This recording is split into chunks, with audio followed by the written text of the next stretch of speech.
Okay. Namo tassa bhagavato arahato samma sambuddhassa.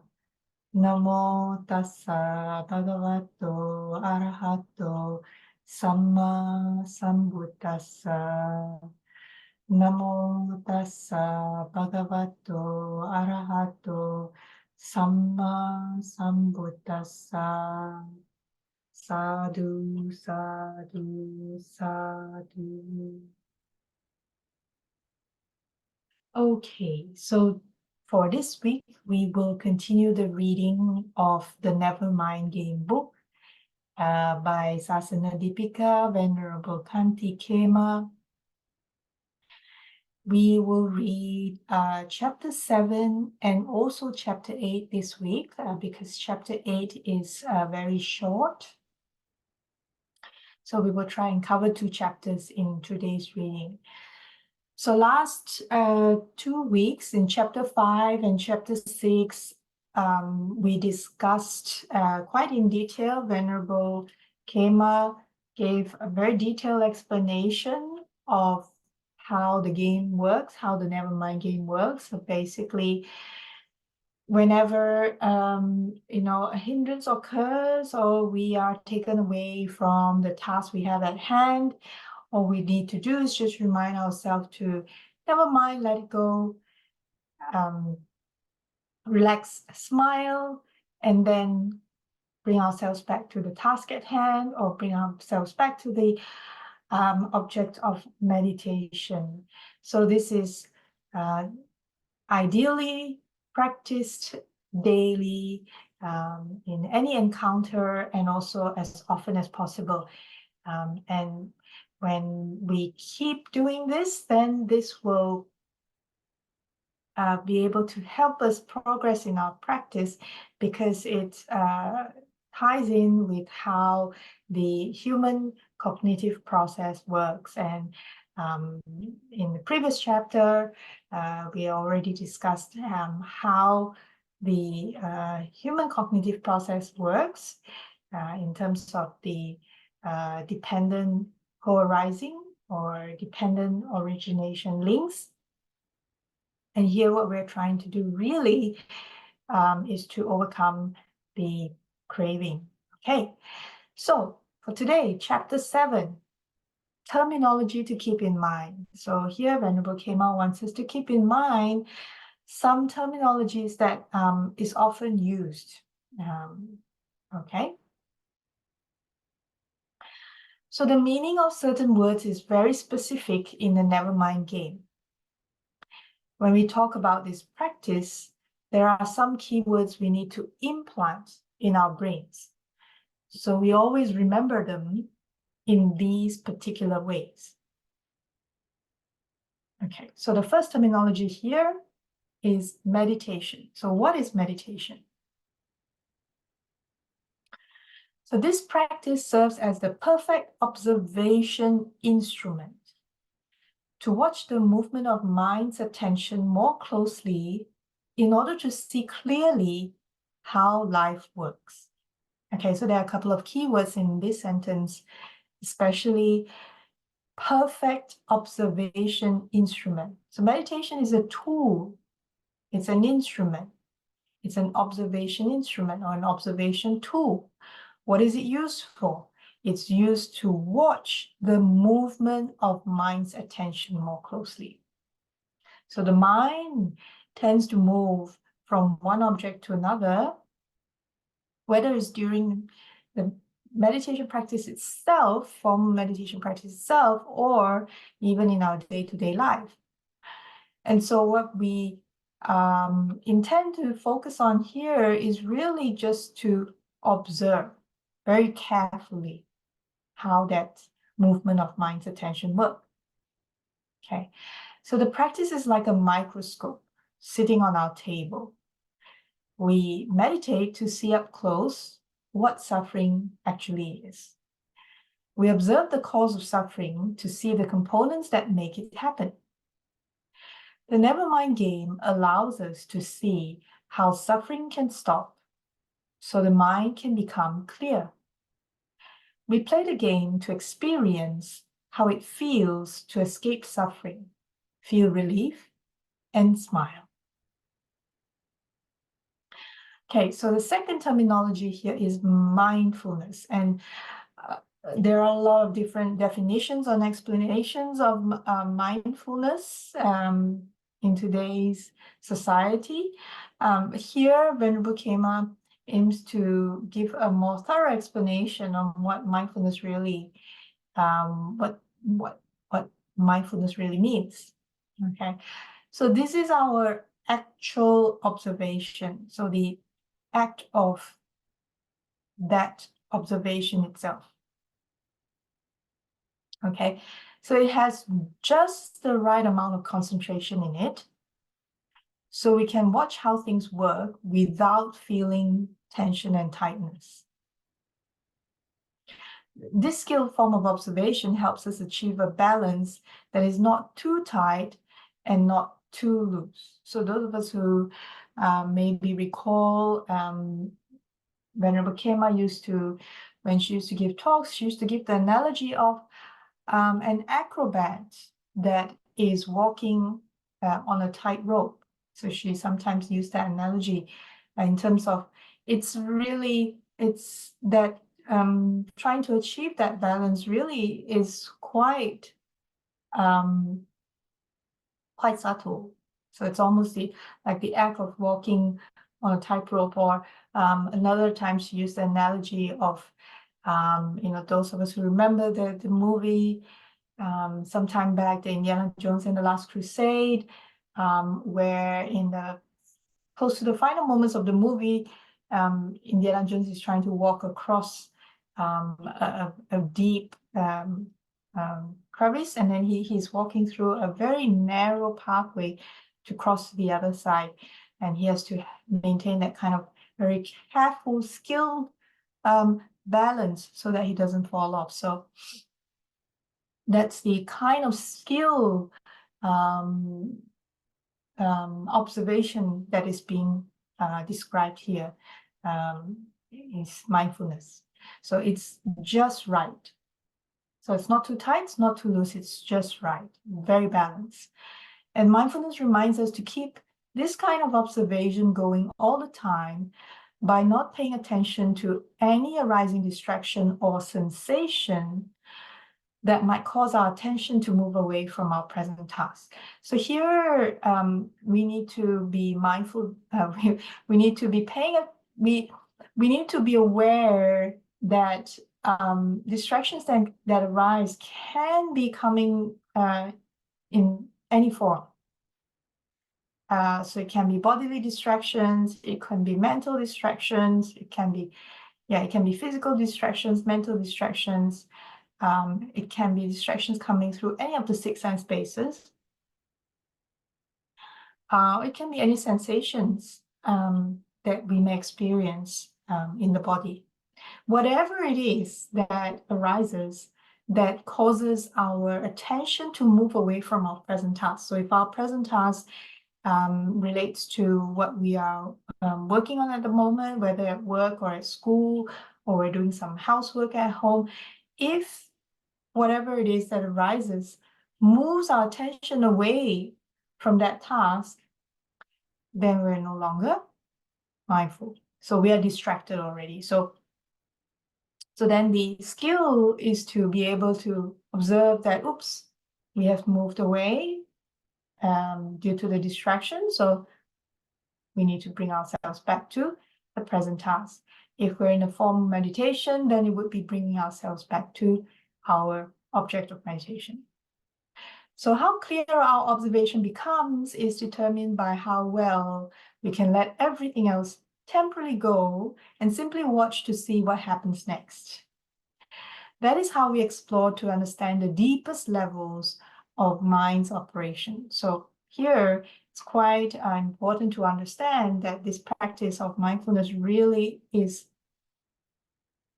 mindfulness and meditation really is to allow us to go deep, to really understand how the mind works and how the links of dependent co-arising works.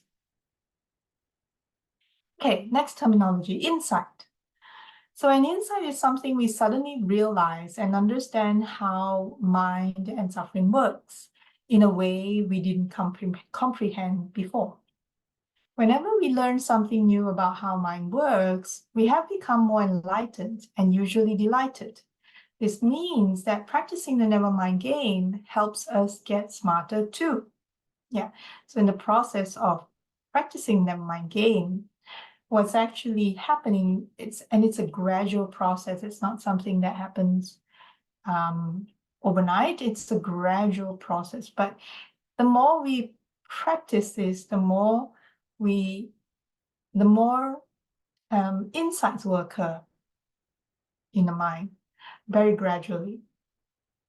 Sometimes very subtle, sometimes in the least expected way, but it will occur. And when that occurs, then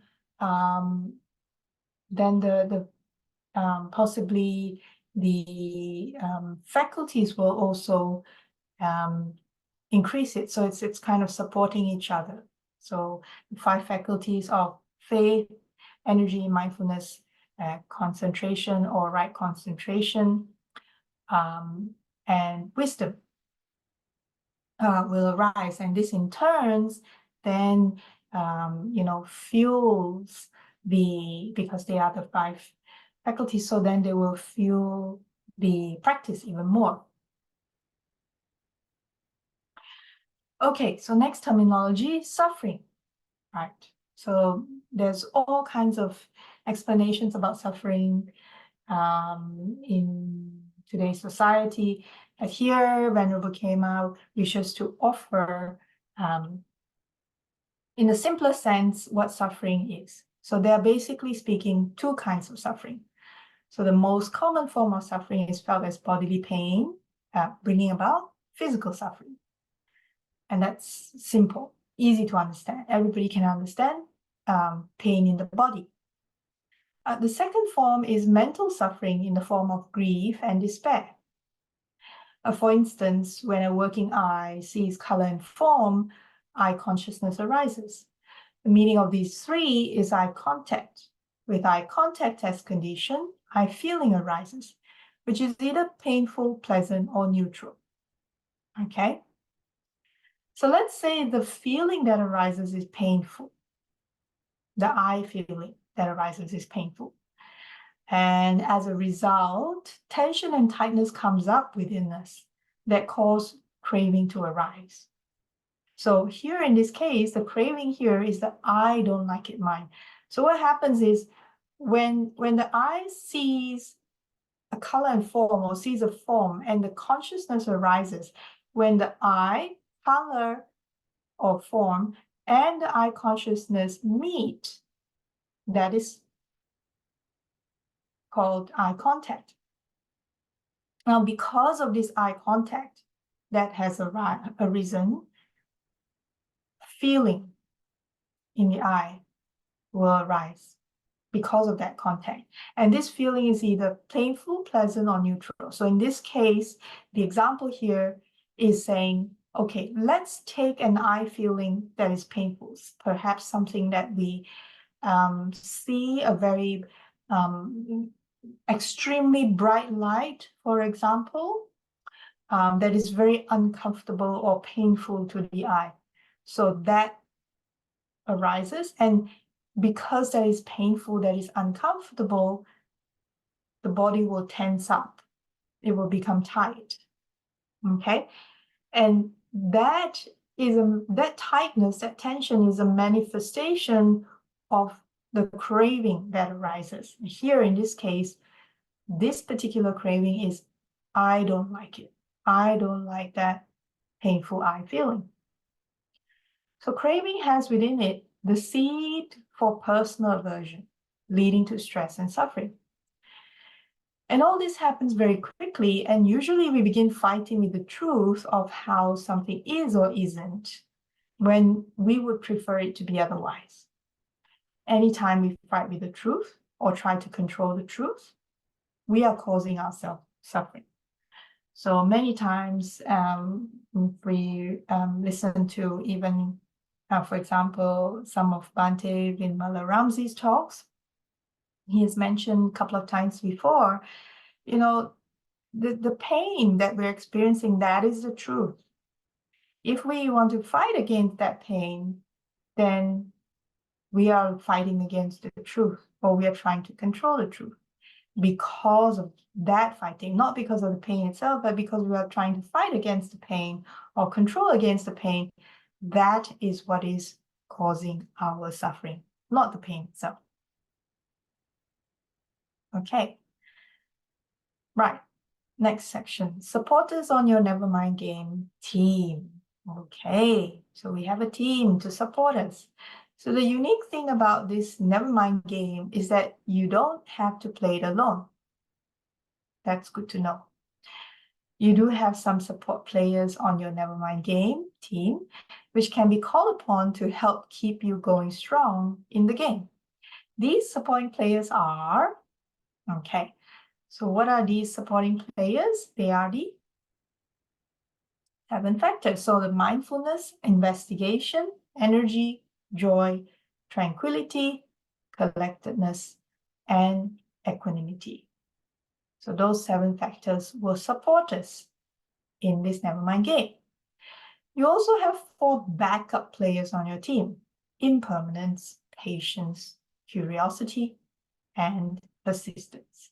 So these 4 players will help supporting players. So let's look at each of these 11 players a little bit closer. Okay, so mindfulness. So again, we here Venerable Khema describes mindfulness again. So mindfulness keeps your observation power going and reminds you what to do with any distractions that come up in the mind.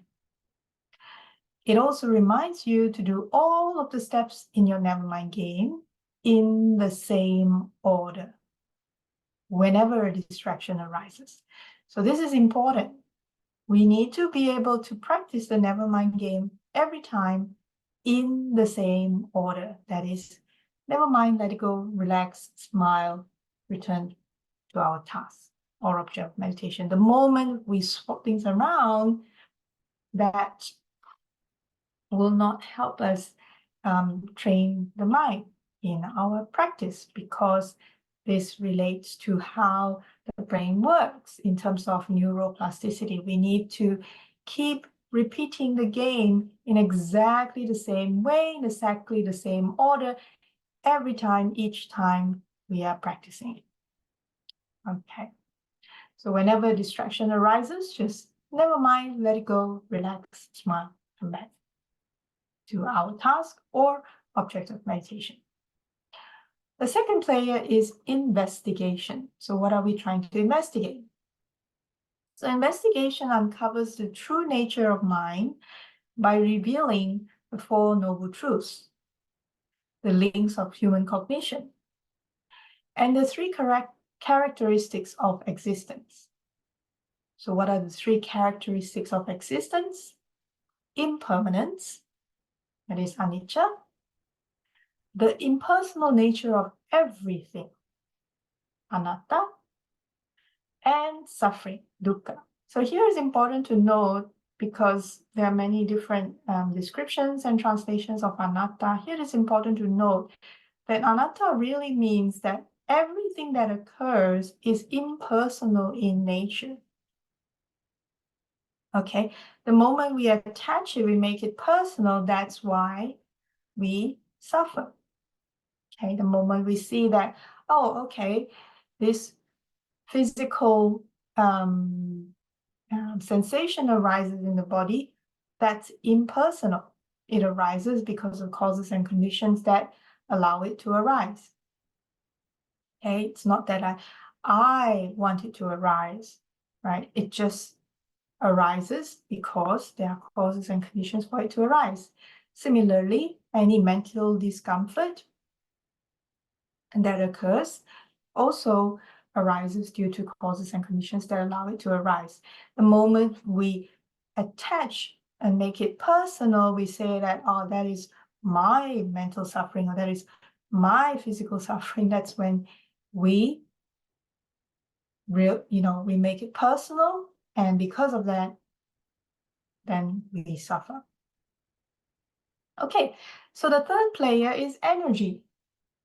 So what is energy? Well, this energy boosts your stamina to help you keep your observation going throughout the day. So the meditation and the mindfulness itself needs a certain amount of energy, so it needs a certain amount of balanced energy, so that we continue to be mindful of how our observation, we continue to balance and fine-tune our observation power, so to speak, throughout the day as much as possible. So a certain amount of balanced energy is needed for that. Okay. Now the fourth player, joy.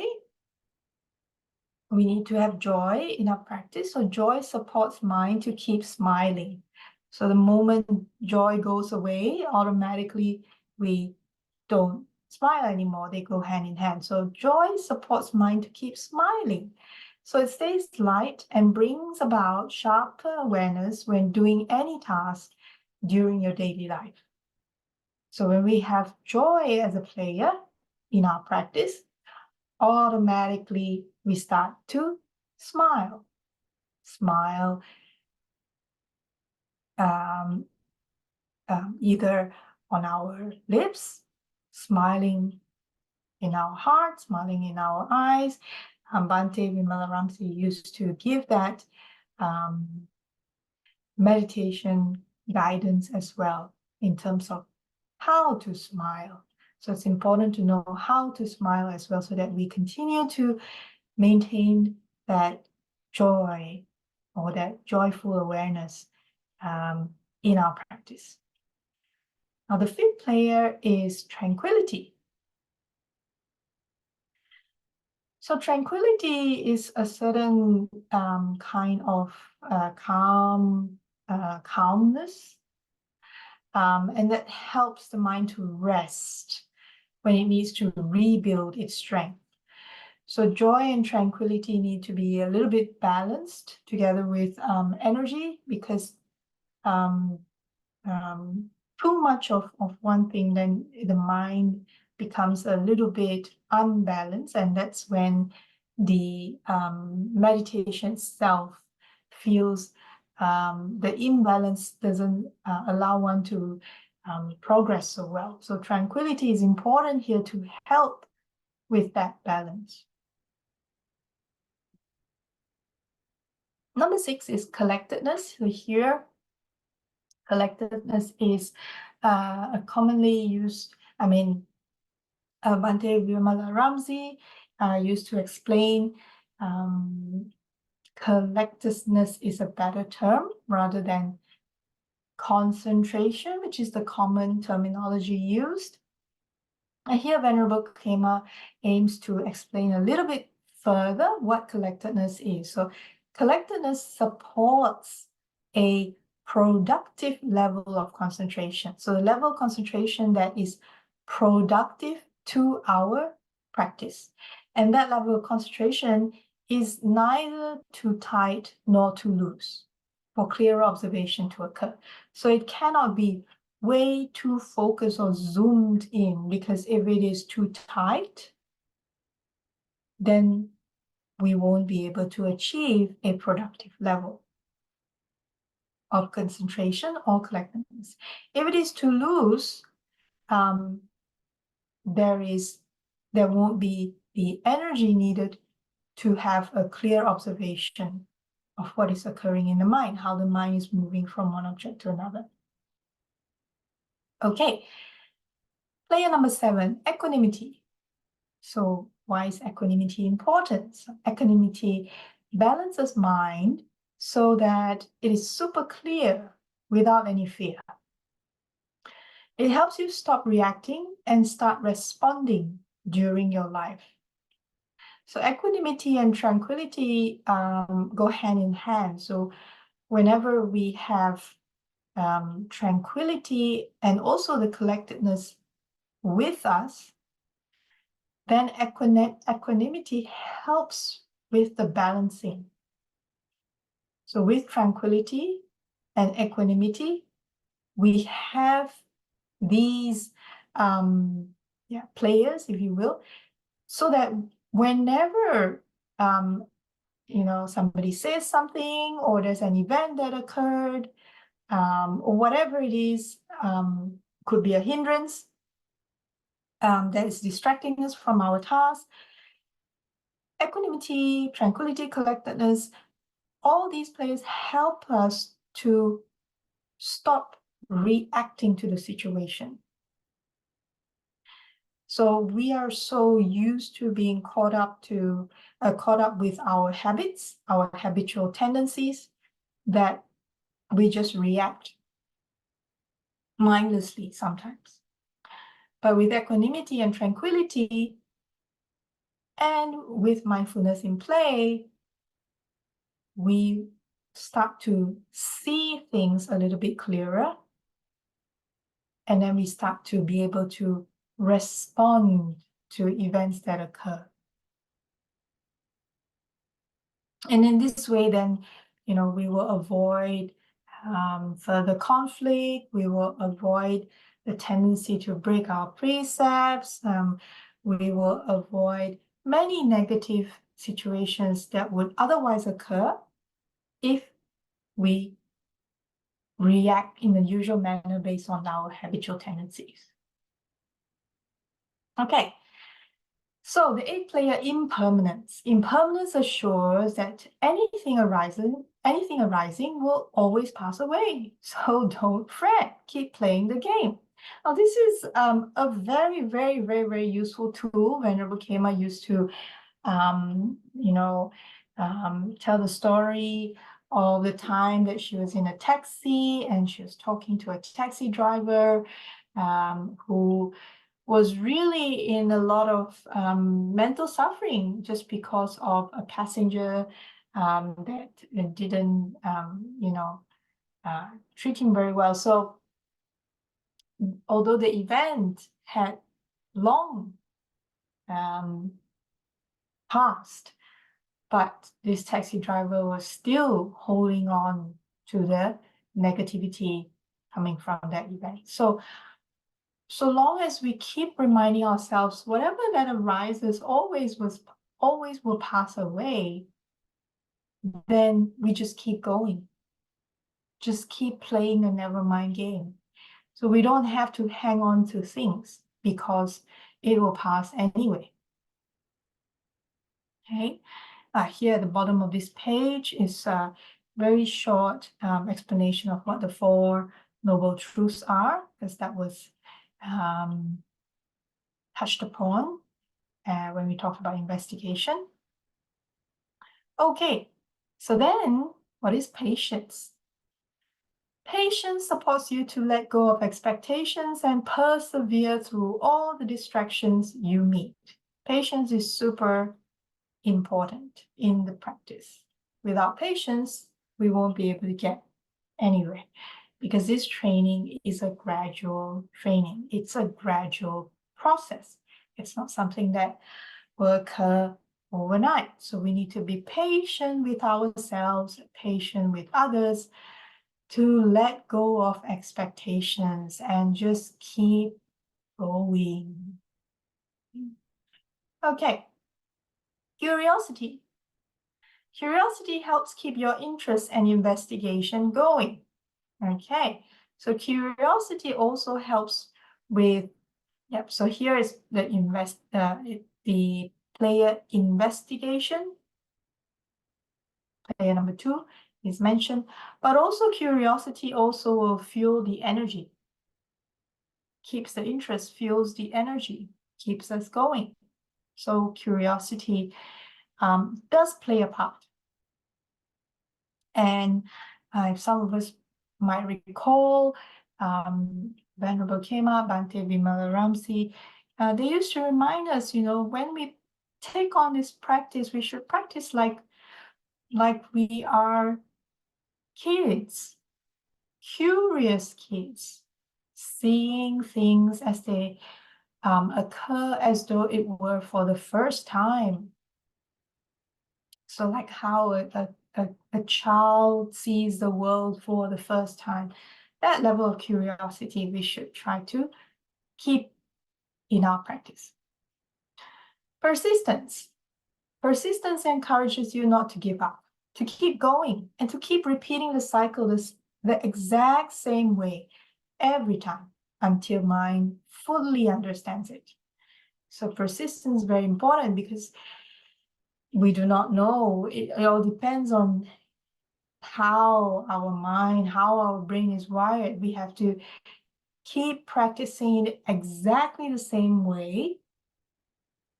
That's how neuroplasticity works in the brain. So by repeating it in exactly the same way, at some point in the future, all of a sudden, you will see, oh, the pattern has changed to how we train it. So this team of players will support you no matter what happens in life whenever you call upon them to play the Nevermind game. They will always help you move in the right direction. Develop them and use them wisely. I made little flags with these names and put them on my ceiling so I could see them before going to sleep each night. I also put them by the door so I could remember them before stepping out each day. You too can create a system of your own to remind yourself each day as you begin this practice. Notice while playing this game if any of your team members are absent. Don't be angry if they don't show up. Give them a little pep talk in your mind to get them going. During your practice, your team will help you break the habit of craving, clinging, and reacting. They will help you lean in the direction of responding to life instead of reacting. So just keep it going and watch what happens. Okay. That was chapter 7. Before we go to chapter 8, let's just take a brief pause here. Okay. So we just read through important players on our team in Nevermind Game. And I would like to invite our audience who have dialed in today. Okay, so just a quick summary again of the 11 players. We had 7, which are the 7 factors of awakening: mindfulness, investigation, energy, joy, tranquility, collectedness, and equanimity. And another 4 backup that Venerable Khema added: impermanence, patience, curiosity, and persistence. So I want to invite those who dialed in today what your thoughts are in terms of the importance or in the importance of these players, or how you might have used these players in your practice.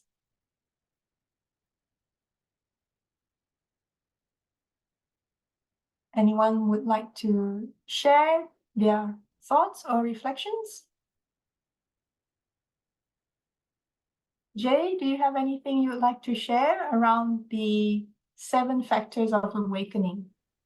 Mindfulness, investigation, energy, joy, tranquility, collectedness, and equanimity.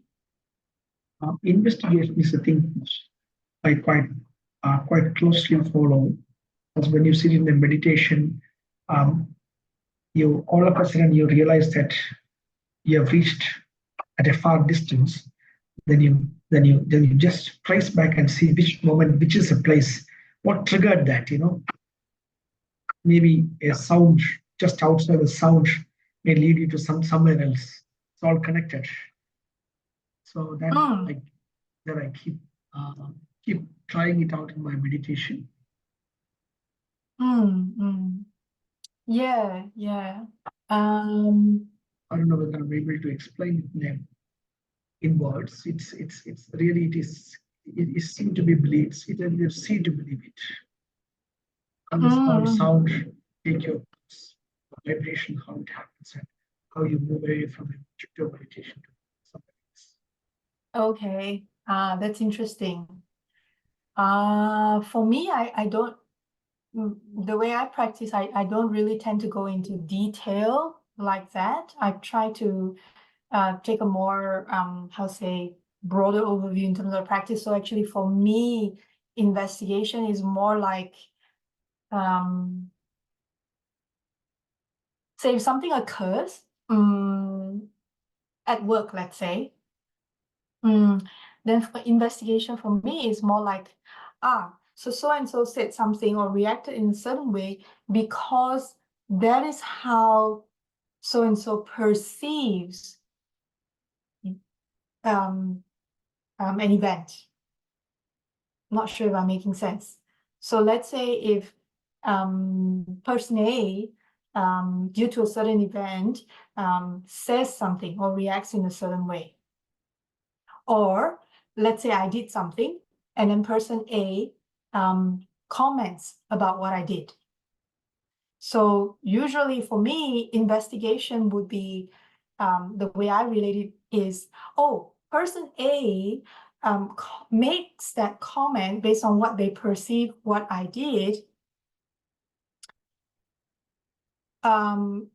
based on person A's human cognitive process.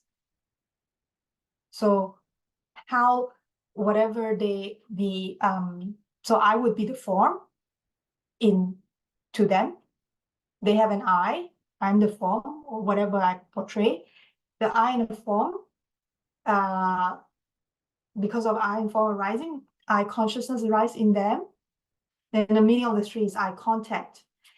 Because of that eye contact, an I feeling arises to that person A. So a person B will have a different I feeling. And based on that feeling, whether they like it or they don't like it, the craving arises. Now, because they are not aware of the twin, so they will react in a certain way. And the reaction will be either through a facial expression, a body language, or a comment that they make. And the comment may be pleasant, painful, or neutral to me. And the reason it's pleasant, painful, or neutral to me is again because of my human cognitive process. So there's this interaction of different people's human cognitive process happening all the time, every single day. And so for me, the investigation is, well, very simple. There's no way I can control person A or person B's human cognitive process because that's dependent on their perception, whatever habitual tendencies they have, etc. There's no way I can control that. What I can control is how I react to that. So then I would use that knowledge of how human cognition works, number one. Number two, whatever that arises will pass away. It's impermanent. If I don't react to it, people will forget it. Comes, goes, disappears. That's it. Keep going. So I tend to see like these players in a more day-to-day life setting. So yeah, haven't really gone to like, how you're doing it, Jay, really going deep dive into the actual, looking at those steps in that sense. Just a bit of sharing. I don't know if Pai or Paul, do you have anything you want to add or share in terms of your reflection? How 7 factors of awakening support you in your practice? Do you have anything to add? Pai, Paul? Nothing? Okay. Paul, anything you want to add?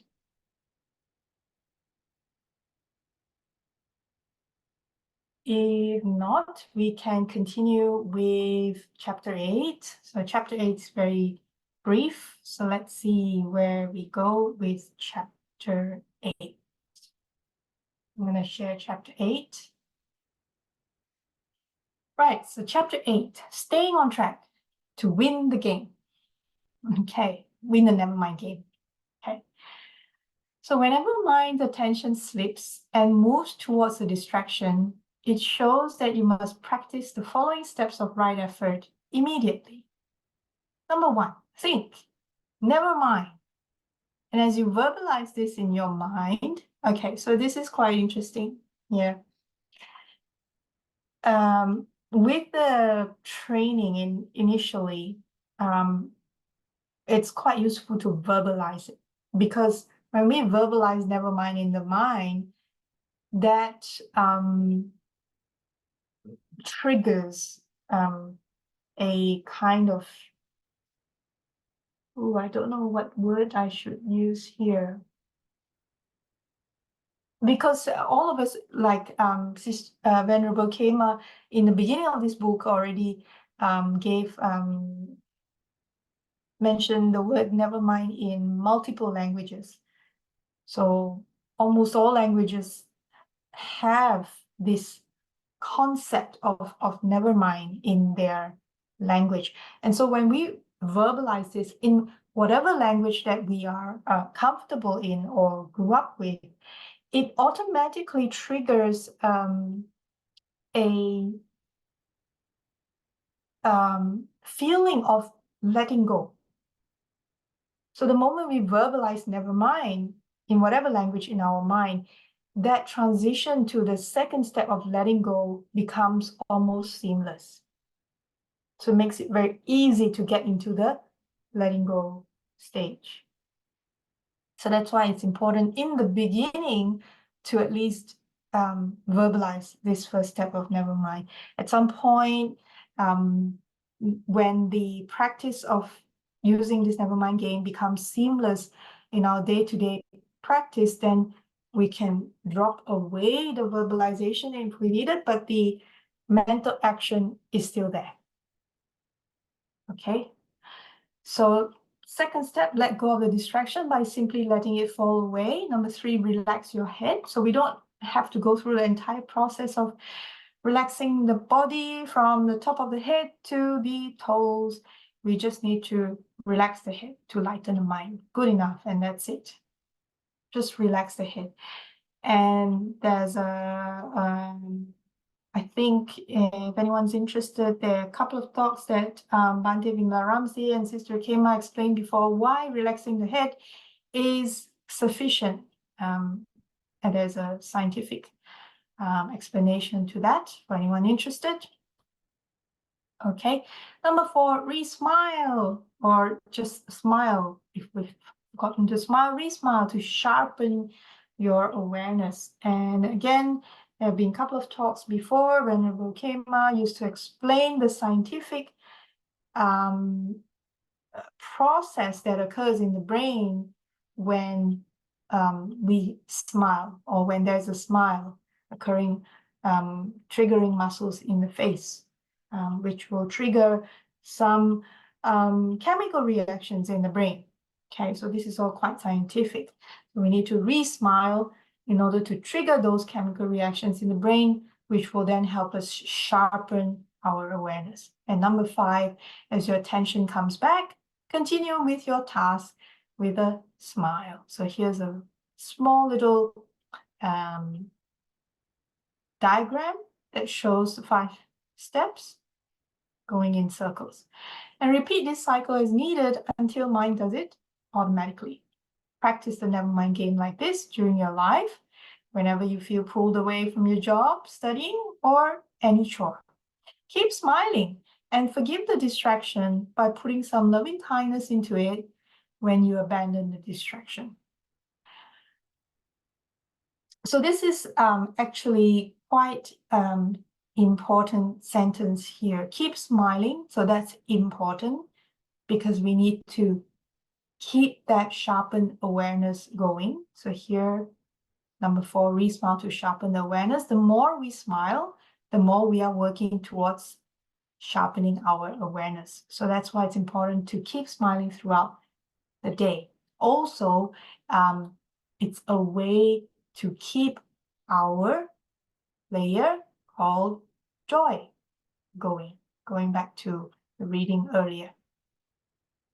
So it all ties in together with each other. So it's important to keep smiling and forgive the distraction.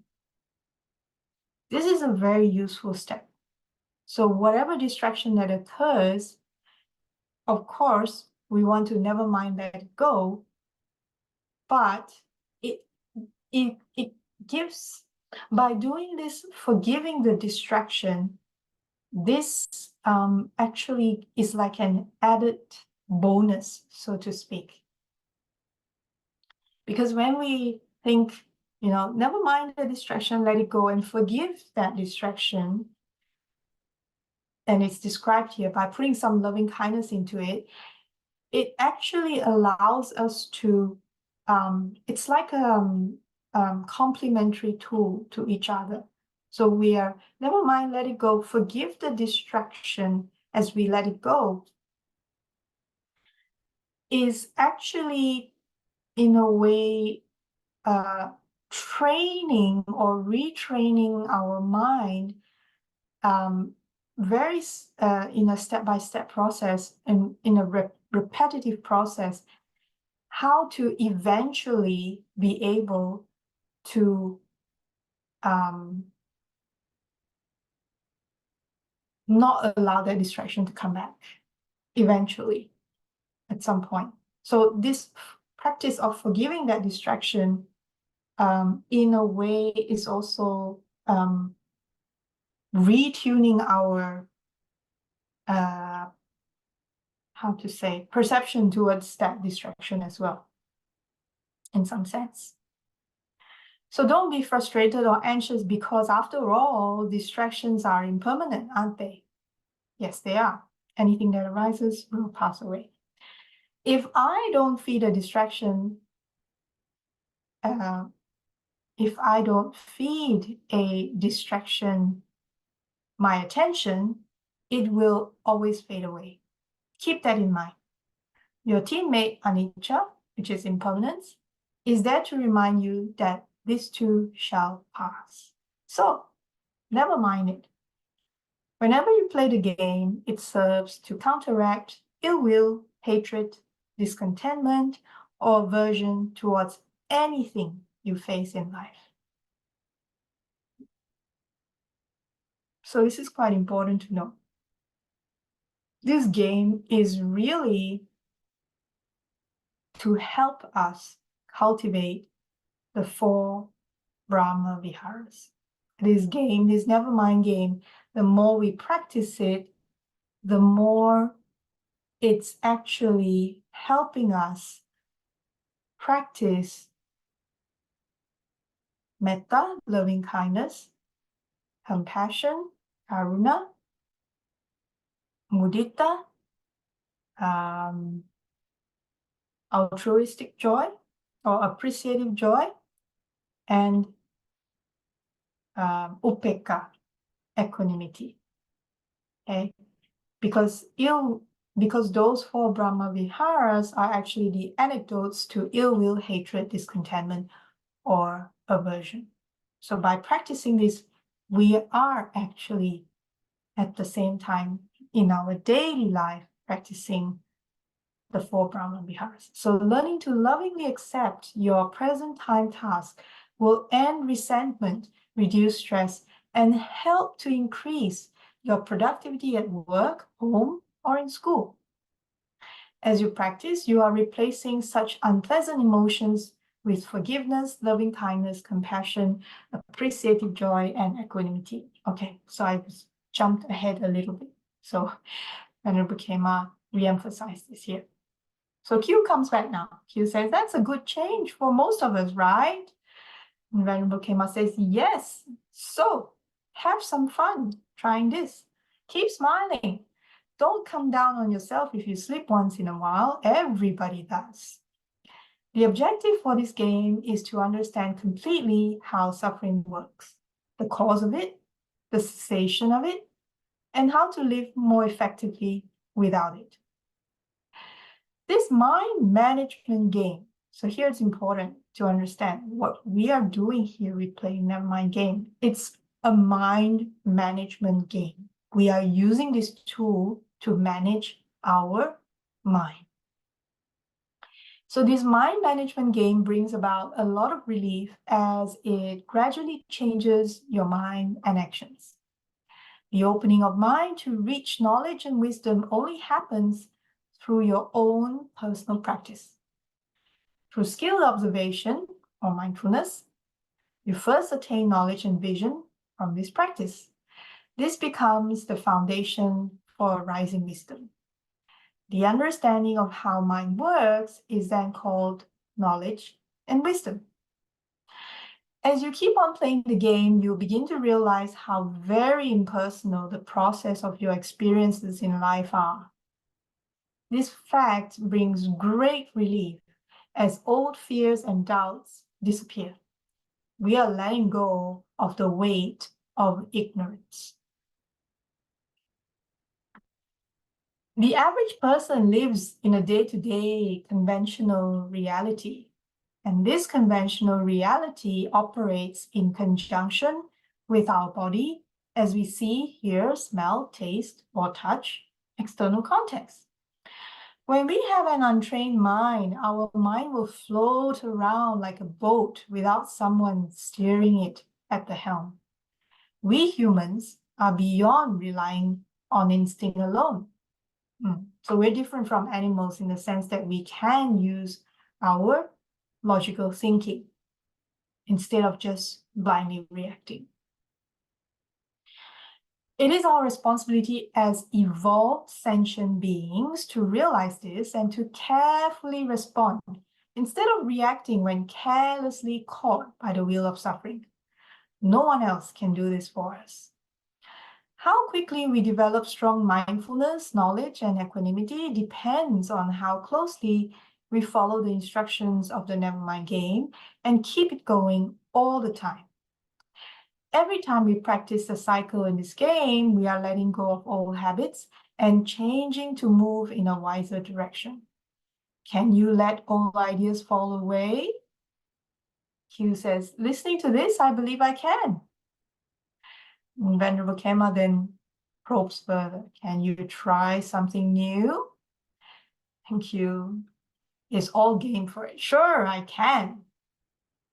The Venerable Khema then replies, then let's do it. It's important to let go of all old ideas when you begin to play the Nevermind game. Start with a clean slate.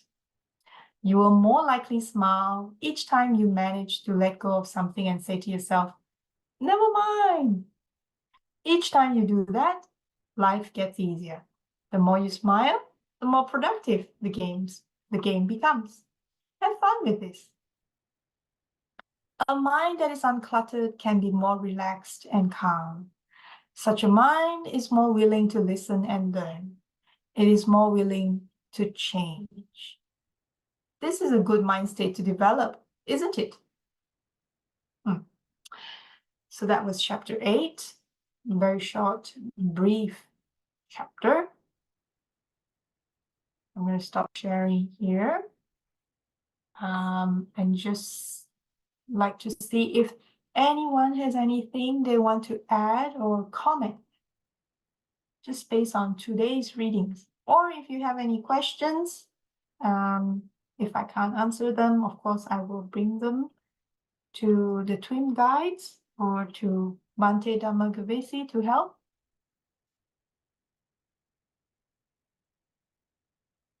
Or if anyone has any thoughts or some insights that occurred this past week that they would like to share, something that they feel can benefit others.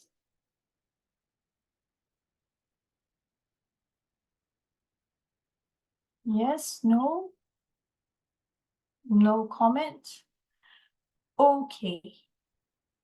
Then we can wrap up today's session. So next week we will do half of chapter 9 because chapter 9 is a fairly long chapter. It has covers many pages. So we will do half of chapter 9 reading next week. And then the following week we will do the rest of chapter 9. And I believe that would then complete the reading of this book. because chapter 10 is just the, let me see, chapter 10.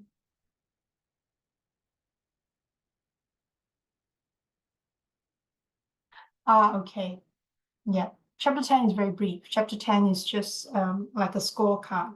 So how we can use a scorecard to kind of take note of how we're going with the Nevermind game when we practice it.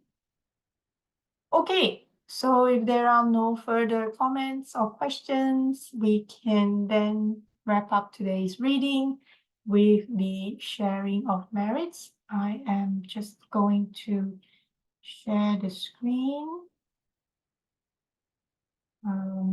of the script, sharing of merits. So please participate in this sharing of merits. May suffering ones be suffering free, and the fear-struck fearless be. May the grieving shed all grief, and may all beings find relief. May all beings share this merit that we have thus acquired for the acquisition of all kinds of happiness. May beings inhabiting space and earth, devas and nagas of mighty power, share this merit of ours. May they long protect the Buddha's dispensation. Sadhu, sadhu, sadhu.